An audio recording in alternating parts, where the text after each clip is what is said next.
Bapak, Ibu, Saudara Jemaat Kasih Anugerah Cempaka Putih Timur, Jakarta, dan Bapak, Ibu, Saudara keluarga besar Bapak Mandoyo Sumarto dimanapun berada.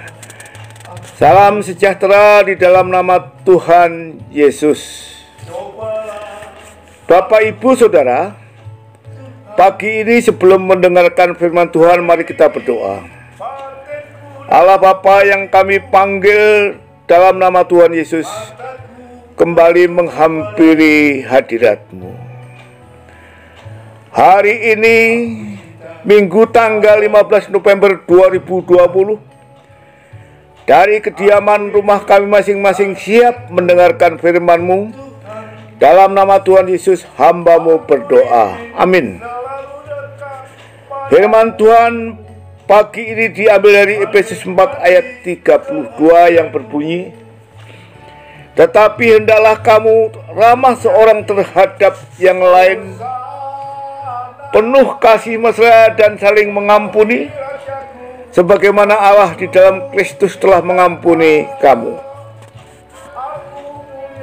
Saudara, sebagaimana bacaan ayat di atas, firman Tuhan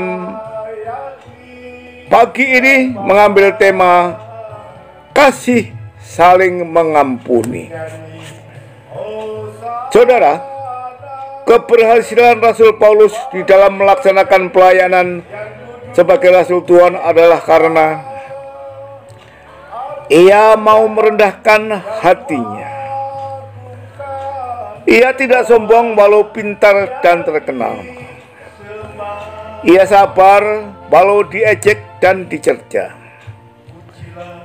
Ia ramah walau banyak orang membencinya. Ia selalu tampil dengan kasih mesra walau ia sering diperlakukan kasar oleh banyak orang.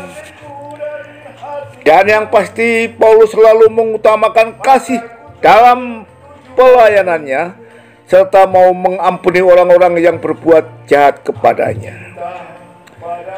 Pengalamannya itulah yang ingin disampaikan kepada jemaat di Efesus. Karena biar bagaimanapun segala persoalan hidup tidak akan dapat dihadapi dengan kekuatan fisik, dengan kepandaian dan lain sebagainya. Pernahkah kita membayangkan kalau menghadapi hidup ini penuh dengan ketakutan dan emosi, maka yang pasti akan menjadi runyam. Bila Paulus tidak dengan tenang, tidak dengan sabar, tidak dengan keramahan menghadapi banyaknya tantangan yang dihadapinya, pasti ia akan gagal menjadi pemberita Injil. Paulus pasti akan mudah putus asa karena beratnya tantangan yang ada jika ia tidak hadapi semuanya dengan penuh kesabaran. Bila seorang dikatakan sabar, bukan berarti menjadi apatis, pasrah terhadap keadaan, melainkan terus berjuang sambil menjalankan pekerjaannya, serta berharap pasti Tuhan akan datang untuk menolong. Saudara, itu sama dengan istilah ora et labora, bekerja sambil berdoa atau berusaha sambil berdoa. Sikap seperti itulah yang membuat Paulus bersabar dan akhirnya berhasil. Keberhasilan yang dicapai Paulus juga tidak terlepas dari kasih. Ia tidak mencerminkan sedikit pun rasa benci kepada orang banyak yang selalu berusaha menghalang-halangi pekerjaannya sebagai pemberita Injil. Saudara, bahkan kepada orang yang menangkapnya dan yang berusaha untuk membunuhnya pun, Paulus selalu mencerminkan kasih, sehingga tercermin memang tidak ada sedikit pun rasa dendam dalam hati dan pikiran Paulus. Paulus dalam pelayanannya tidak hanya sebatas memberitakan Injil Yesus, tetapi sepanjang yang ia bisa, ia juga menolong orang-orang yang patut untuk ditolong.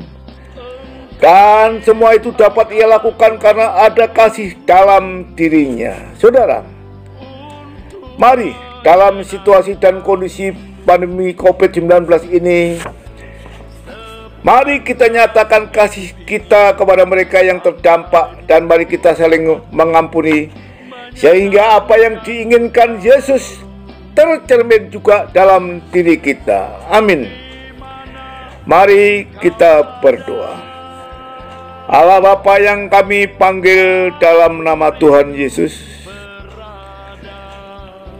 pagi ini patut mengucap syukur atas firman-Mu yang telah mengingatkan kami.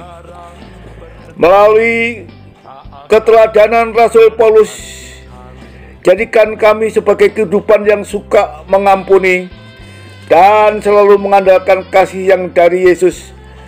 Karena dengan demikian akan tercipta persekutuan yang indah. Doa dan permohonan ini kami alaskan dalam nama Tuhan Yesus. Hamba-Mu berdoa. Amin. Tuhan Yesus memberkati. Salam sehat.